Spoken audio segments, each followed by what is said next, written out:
those of you that don't know, my name is Greg. This is my shop. You guys have watched any of my other videos. You're accustomed to me being on the other side of the camera. I figured just take this time and just introduce who I am and kind of what I like to do or what's going on here. Basically, I'm not a machinist. I don't claim to ever be a machinist. I'm just like half of you guys out there that just went out and picked up a lathe and started teaching themselves how to use it. My trade is air conditioning and refrigeration. I went to a vocational high school. For those of you that don't have those or don't know what they are, basically it's a regular high school, but instead of having 180 days of school, you have 90 days of regular classroom time, math, English, that sort of thing, and then 90 days of a trade in a shop, alternating every other week. And then your senior year, you go out and you work at a job in the trade, get paid for it, learn at the same time. Now, my favorite shop in school was machine shop. Loved it, absolutely loved it. Loved the idea of taking something square, something round, just making something out of metal. I was going to take that shop. My friend's father at the time partially owned a job shop, and this was during the time where, at least around here, manufacturing was kind of tanking. His shop, in addition to taking street work and whatever came in the door through their normal clients and just walk-ins off the street, kind of like Keith Fenner and stuff like that, he also had contracts. That was the bulk of his money. His contracts were Polaroid down in Waltham and GE over in Lynn. About this time, they were going downhill, and that's when his work started slacking off. So he basically took me aside and said, don't do it, there's no money in it. You're going to be sitting at a machine all day, you're going to be a parts changer, is basically what you're going to be doing. So that's why I never took it. And I never thought about it until later on. You know, I was working two jobs at one time. I did air conditioning refrigeration. I was also an EMT on the weekends. Used to work a 24-hour shift on the weekend for a local community as their main rescue. And I had to get out of that just for a health reason. And I had a lot of time on my hands, so I decided to pick up the machining again because I had time to do it. And that's kind of where this all came from. And I mean, everything that you see and everything that I've done is self-taught. I learned by screwing up, by doing things wrong, and then watching people like Mr. Pete, like Keith Fenner, like Myford Boy, and all that on the internet, and kind of learning the tricks, the basics, and you know, how to sharpen a bit, how to you know, speeds and feeds, things like that, and things to look for and kind of things not to do. And most of it is just, like I said, my just playing around and trying to make things work. And later on I came up with I floated the idea of this channel around, and basically I wanted it to be for people like me, people who picked this up later on, who never really did this as a job, who just always liked it, or picked up a machine or inherited a machine from a parent or something like that, and wanted to make things. I mean, I looked around everywhere trying to find projects for beginners, something to make, something I can do, and a lot of it was out of my scope. It was either too complicated, or a lot of the times, at least, you get the project books and stuff from Amazon, and not to, I know a lot of you guys are from the UK and Europe and stuff, but a lot of those books are written in England, and a lot of the measurements and everything are in metric, which isn't a huge issue, but you still have to sit there and convert everything and go through all that. Kind of gets to be a pain in the butt after a while, because of course we're American and we got to be different. So the I kind of wanted to make a set of projects or plans and stuff for somebody that is just starting out, somebody that can you know, watch my videos and kind of go almost, not quite, but almost step by step through it. I know some of you people have said too much detail, the videos are too long, but I want it to be accessible to everybody. I want it to be accessible to the person that has just bought a lathe and able to pick it up and you know, able to make the tap faller, or able to make the tail, the die stock, die stock, the tailstock tap and die holder. I want them. I don't want them to feel like everything is over their head. That now that's way too complicated. You can do it. Honestly, that what you saw in that video, that was my first time ever turning a Morse taper on the lathe. If you watched any of the compound dial modifications, that was my first time ever turning an Acme thread. And like I said, this is for as much benefit as everybody else it is for me. Because half of this stuff that I'm doing, I'm learning as I'm doing it too. Learning what not to do, what works, what doesn't, and all of it comes in time. You need to just go and make some. Even if you were to take a piece of metal, just throw it in your lathe and just see how it cuts. Learn speeds and feeds. That's it. Start from the basics and work your way up.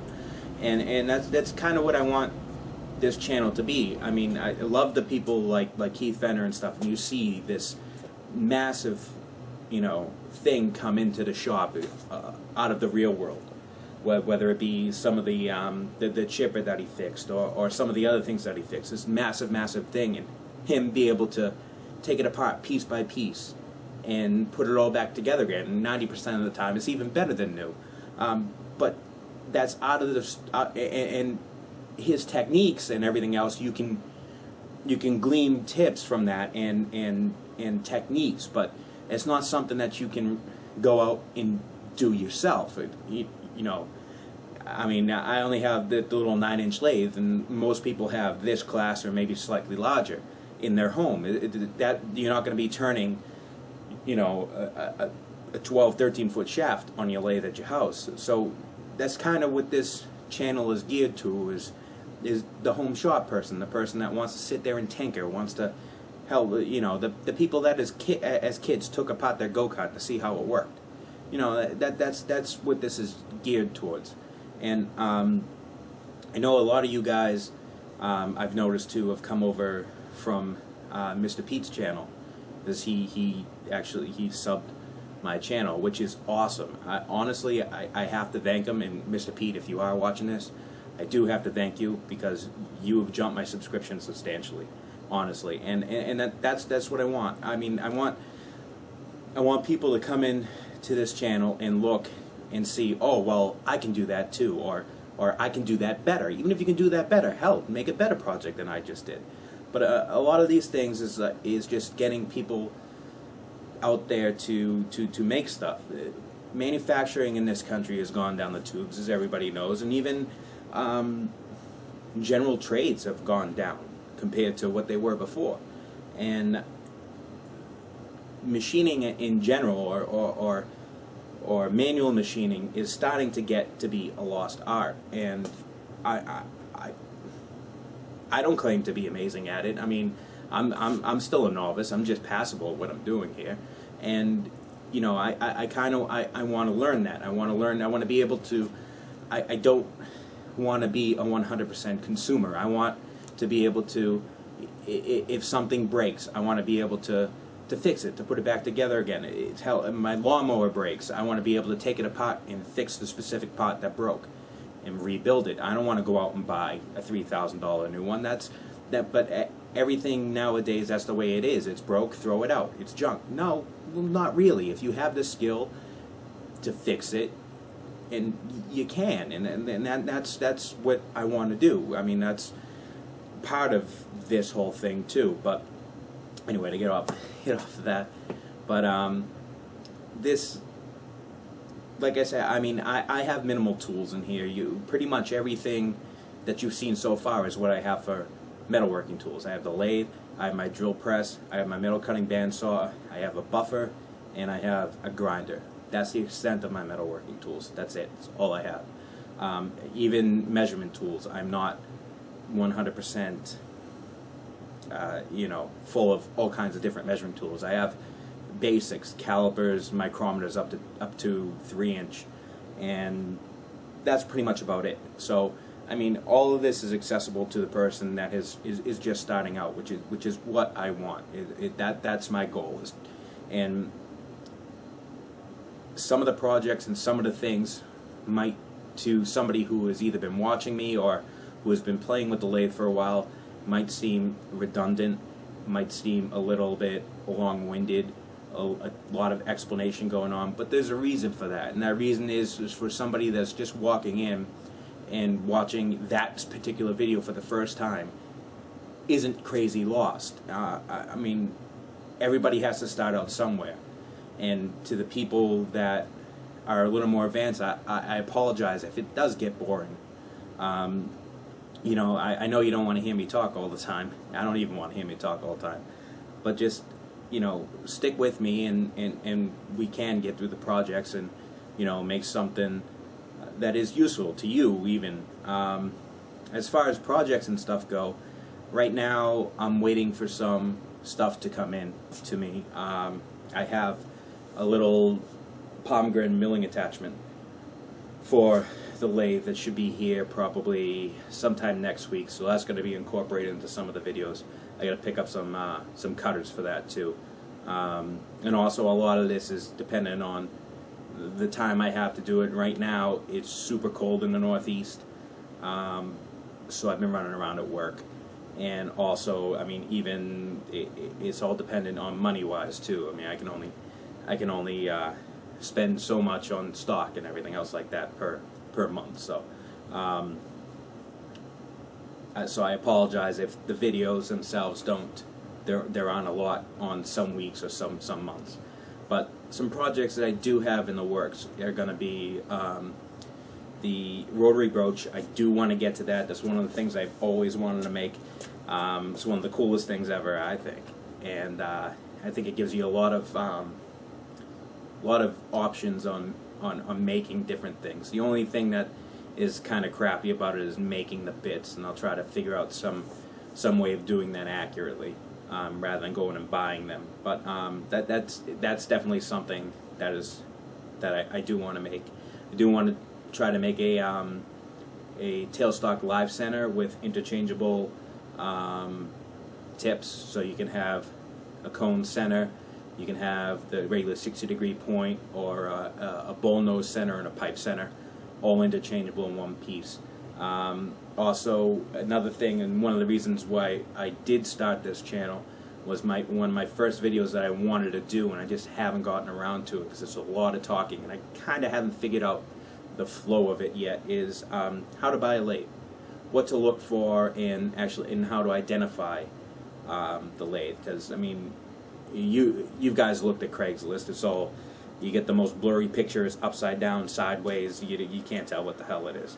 So it's kind of one of the things that one of the reasons why I made this channel is that I saw a lot of people asking that question, what to look for in a lathe, or what to you know, how much is this lathe worth rather, and you know, is it worth buying?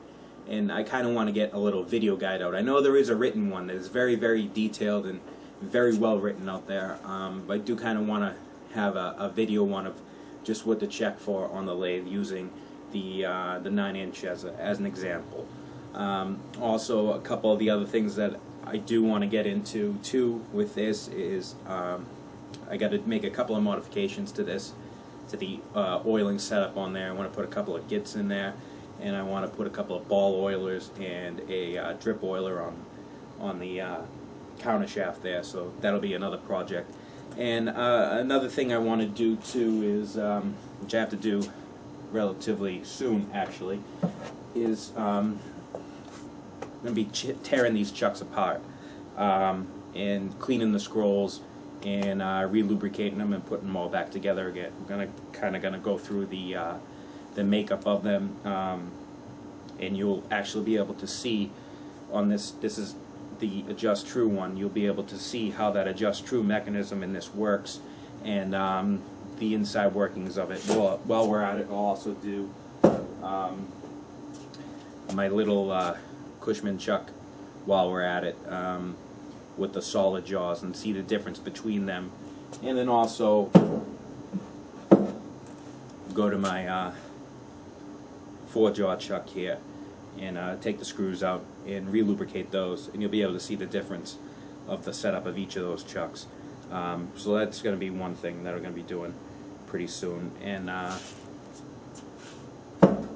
like I said, some more tooling for the lathe. I do kind of want to touch upon it. I know a lot of people have done it, and a lot of people have done it. A lot of people have done it better than I have, or better than I could ever think of doing. But I do kind of want to touch upon a little bit on the tool grinding, and mainly it's going to be specialty tools rather than the regular right hand, left hand tool bits. I'll probably just throw those in real quick just to show them, but I kind of want to get into some of the boring bars and stuff like that, making your own boring bar bit to fit those little holders, and how to cut the easiest way to cut the stock, and also making a boring bar. If you can see that, if that comes out really good, out of a regular square tool bit. Some stuff like that, rather than just the regular left hand, right hand, straight, and threading tool bits and stuff like that. Because those have been done very well by Mr. Pete and other people who have way more experience than I do, and could explain it a hell of a lot better than I ever could. The other thing I do, the other bit that I want to throw in there is people call it a shearing bit, and it's kind of a special grind for extremely fine finishing cuts. And then also maybe if I can get I'm taking a couple of machining classes. There aren't too many around here anymore. But I do have one. It's one night a week, so I do have access to a regular spindle mill one night a week, and I'm going to see if I can maybe come up with a tangential tool holder that I can put into the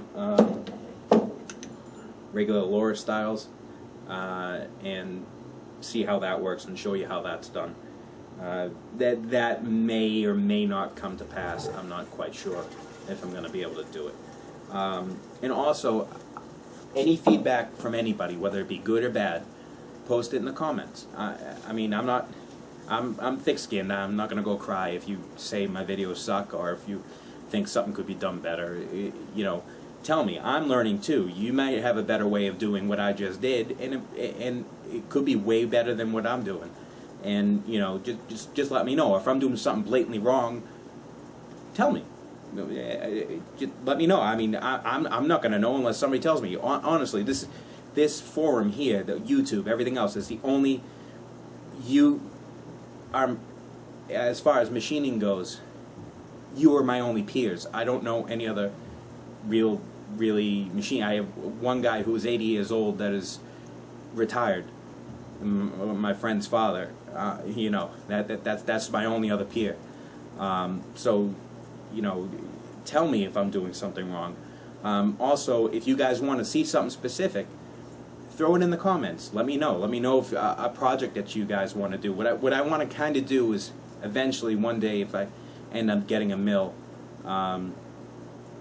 if I can swing that, I'm kind of waiting on that, saving up the money to get a decent one, and also I might be moving out of this house in the next year or so. So I'm not quite sure if I'm gonna be able to swing the actual the mill in here yet. I don't want to go out, buy it, move it to this house, and have to move it to someplace else where it ain't gonna fit. So the mill itself, unless I get a super deal on one, is kind of up in the air.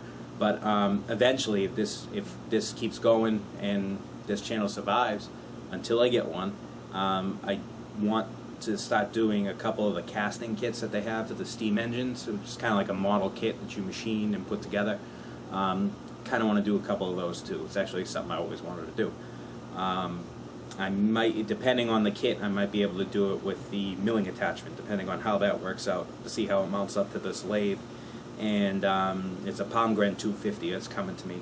It's obviously not the South Bend milling attachment, but it should be, kind of stable enough. We'll have to see how it works out too. So those are some of the things to look forward to. Like I said, if there's anything specific that you guys want to see, let me know, and I'll see if I can put it in the video. I mean, a lot of these weeks, depending on how cold it is out, I'm not busy at work, and if I'm not busy at work, I'm home. I'm a service tech. I roll out of bed and I'm at work. I have a van parked in my driveway, hop in, and I go to work.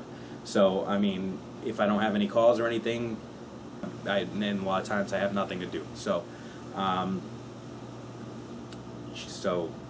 a lot of times I'm in the shop playing around. So like I said, depending on the week, I might get more than one video out. Some weeks I might not get any videos out. But just if there's anything specific you want to see, let me know.